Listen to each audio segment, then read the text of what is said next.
his name was? I was trying to remember his name. We're gonna pack her thingamajigger. Can I say hi? Yeah. Hi. Word up.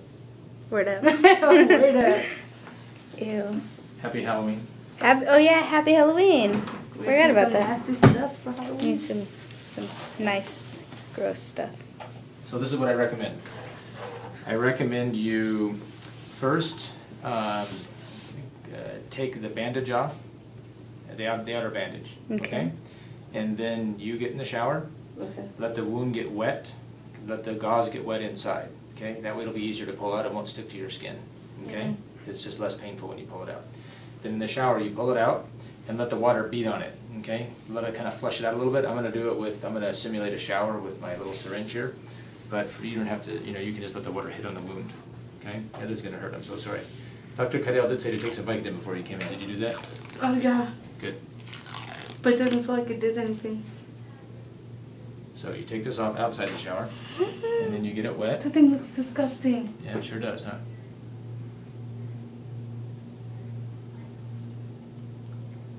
Do you have any songs you sing in the shower? She's a horrible singer. Singing in the rain. Singing in the rain. Really snarly. This is nothing.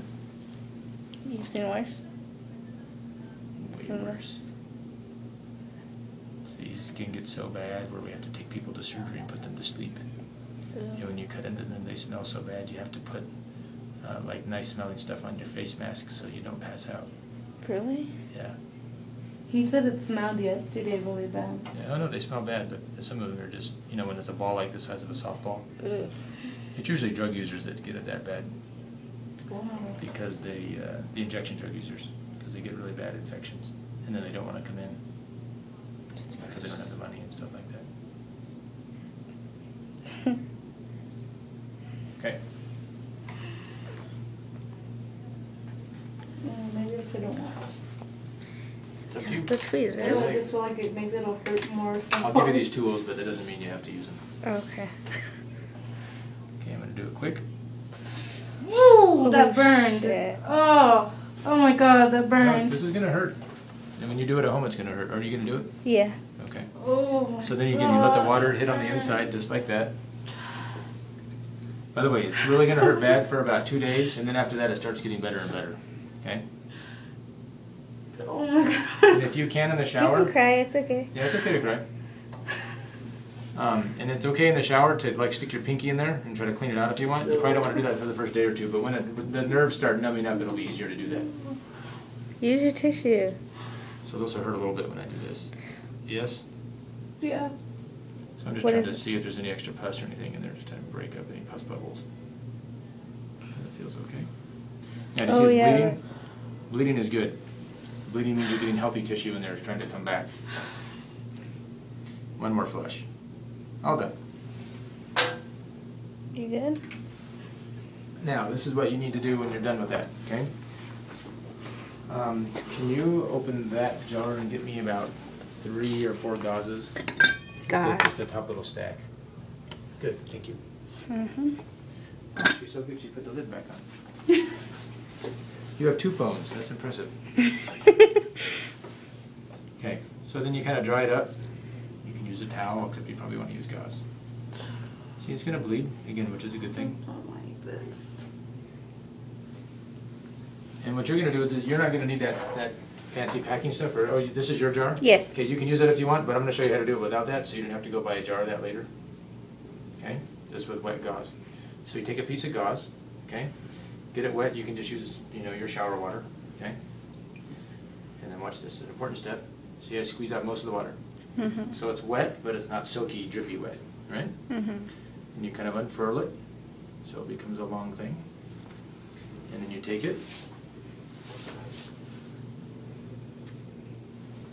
And you poke it in the wound.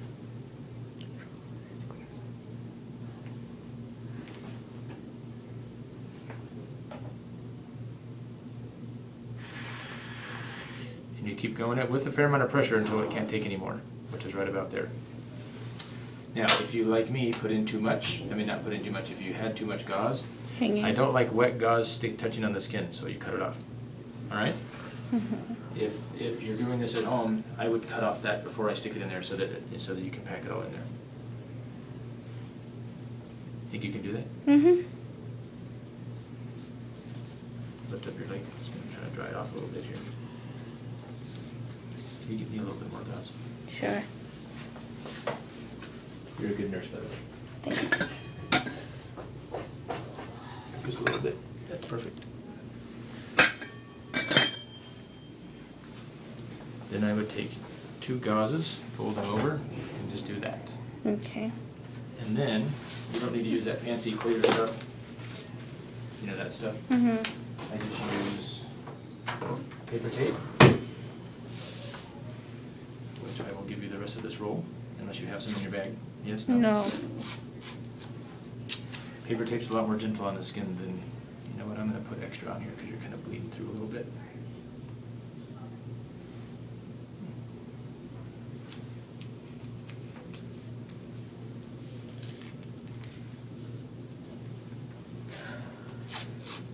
I'm sorry that hurt. No.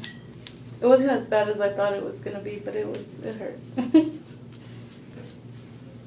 think just when it came out was the pain most painful. Well, that's why I try to Get it over wet. with? Well, that's why I try to get it wet, and then I try to pull it out kind of quick. Yeah. There you go. There's your new wound. Oh my That's God, how you thank pack? That's Thank how you, pack it. doctor. That's how you pack it. For show. And again, I think twice a day is better than once a day. Okay. It'll help it heal faster. Okay. Okay, so they're going to bring your antibiotics unless they already gave it to you.